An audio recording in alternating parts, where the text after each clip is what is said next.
നമസ്കാരം. കൊച്ചി പഴയ കൊച്ചിയല്ലെന്ന് big B സിനിമയിൽ നമ്മുടെ മമ്മൂക്ക പറയുന്നത് കേട്ടിട്ടില്ലേ? എന്നാൽ അത് 100% ശരിയാണ്. നമ്മൾ കണ്ട പഴയ കൊച്ചിയല്ല ഇപ്പോൾ.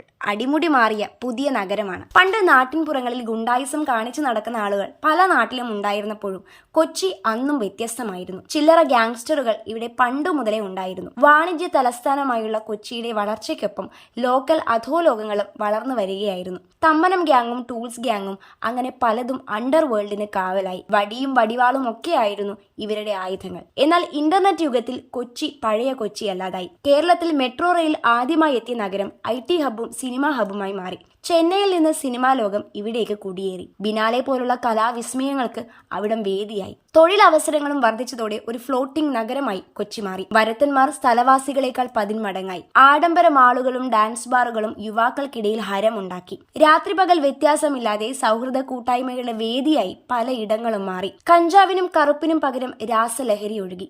MDMAയും LSD സ്റ്റാമ്പുകളും മറ്റുമായി പ്രതികളെ പിടികൂടാത്ത ദിവസമില്ലെന്നായി. ഗുണ്ടായിസത്തിലും ഒട്ടും പുറകോട്ടല്ല നമ്മുടെ കൊച്ചി. പണ്ടത്തെ ഗ്യാങ്സ്റ്റർമാർ പത്തി താഴ്ത്തിയപ്പോൾ സുഖിച്ചു ജീവിക്കാനുള്ള ത്രില്ലിൽ പുതുതലമുറയിലെ പലരും സ്വയം അധോലോക അംഗങ്ങളായി വളർന്നു വന്നു. പക്ഷേ അന്നത്തെ പോലെ അവരുടെ ആയുധം വാളോ സ്ക്രൂ ഡ്രൈവറോ ആയിരുന്നില്ല, മറിച്ച് സാക്ഷാൽ തോക്കുകൾ. പ്രഹരശേഷി കുറഞ്ഞ എയർ ഗണ്ണുകൾ ഉപേക്ഷിച്ച് പിസ്റ്റലുകളും റിവോൾവറുകളുമായാണ് നവയുഗ ബിലാലുകൾ കൊച്ചിയിൽ ഇപ്പോൾ വിലസി നടക്കുന്നത്. കൊച്ചി വിശാലമായതോടെ പോലീസിനും പലയിടത്തും നോട്ടമെത്താതെയായി. സംഭവിക്കാനുള്ളത് സംഭവിച്ച ശേഷം പിന്നാലെ പായാൻ മാത്രമാണ് പോലീസിനും സാധിക്കുന്നത്. മുൻപ് ഒന്ന് പേടിപ്പിക്കാൻ മാത്രമായി തോക്കുകൊണ്ട് നടന്നിരുന്നവർ ഇപ്പോൾ ആളുകൾക്ക് നേരെ നിറയൊഴിക്കാനും മടിക്കാതെയായി. അതിന് നേർസാക്ഷ്യമാണ് കഴിഞ്ഞ ഞായറാഴ്ച രാത്രി കത്തിരിക്കടവ് ഇടശ്ശേരി ബാറിൽ നടന്ന വെടിവയ്പ്. മറ്റ് വൻ നഗരങ്ങളിലെ പോലെ കൊച്ചിയിലും ദേഹത്ത് തോക്കും തിരകളും ഒളിപ്പിച്ചു നടക്കുന്നവരുടെ എണ്ണം വർദ്ധിക്കുന്നതായാണ് സമീപകാല സംഭവങ്ങൾ ചൂണ്ടിക്കാണിക്കുന്നത്. ഇടശ്ശേരി ബാറിൽ കഴിഞ്ഞ രാത്രി 5 സംഘമാണ് അതിക്രമം കാട്ടിയത്. ബാർ സമയം കഴിഞ്ഞ ശേഷവും കുപ്പി ആവശ്യപ്പെട്ടായിരുന്നു പരാക്രമം. ഇവരുടെ നടപടികളെ ബാർ ജീവനക്കാർ ചോദ്യം ചെയ്തതോടെയാണ് സംഘർഷമുണ്ടായത്. അക്രമി സംഘ തലവൻ ബാർ ജീവനക്കാർക്ക് നേരെ ഏതാണ്ട് പോയിന്റ് ബ്ലാങ്കിൽ തന്നെ നിറയൊഴിച്ചു. വയറിന് പരിക്കേറ്റ ഒരു ജീവനക്കാരന്റെ ജീവൻ രക്ഷിക്കാൻ അടിയന്തര ശസ്ത്രക്രിയ തന്നെ വേണ്ടിവന്നു. രണ്ടാമന്റെ തുടയിലാണ് വെടിയുണ്ട തുടച്ചു കയറിയത്. 4 റൗണ്ട് വെടിയുതിർത്തിരുന്നു. അക്രമ സംഘത്തിലെ 3 പേർ പിന്നീട് പിടിയിലായെങ്കിലും നിറയൊഴിച്ച വിനീത് എന്നയാളെ ട്രാക്ക് ചെയ്യാനാകാതെ പോലീസ് 48 മണിക്കൂർ പിന്നിട്ടിട്ടും ഇരുട്ടിൽ തപ്പി.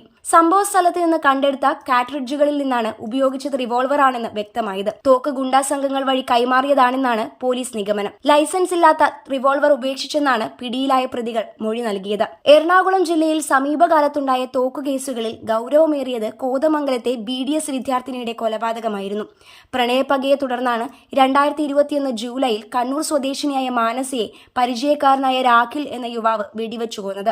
ഇയാളും സ്വയം വെടിവെച്ചു മരിച്ചു. നാടൻ തോക്ക് നിർമ്മാതാക്കൾ, ഇതര സംസ്ഥാനങ്ങളിൽ നിന്ന് തോക്ക് കടത്തുന്നവർ, എയർ ഗണ്ണുകൾ ദുരുപയോഗിക്കുന്നവർ എന്നിങ്ങനെ ക്രിമിനൽ നടപടികൾക്ക് തോക്ക് ഒരു പിൻബലമാക്കുന്നവരുടെ എണ്ണം കൂടി വരുന്നതായാണ് ഈ സംഭവങ്ങളെല്ലാം വ്യക്തമാക്കുന്നത്. പ്രതികളെ കിട്ടിയാൽ ബന്ധപ്പെട്ട വകുപ്പുകൾ ചാർത്തി കേസെടുക്കുന്നതല്ലാതെ തോക്കുകളുടെ ഉറവിടം കണ്ടെത്താനും ദുരുപയോഗം തടയാനും നടപടി ഉണ്ടാകുന്നില്ല. നിയമപാലക സംഘം ഇതിനൊരു കർശന നടപടി തയ്യാറാക്കി പ്രവർത്തിച്ചില്ലെങ്കിൽ കൊച്ചി നഗരം ക്രിമിനലുകളുടെ ഗൺ പോയിന്റിലാകും എന്നതിൽ യാതൊരു സംശയവും വേണ്ട. വാർത്തയുടെ നിറം തേടി തനി നിറം.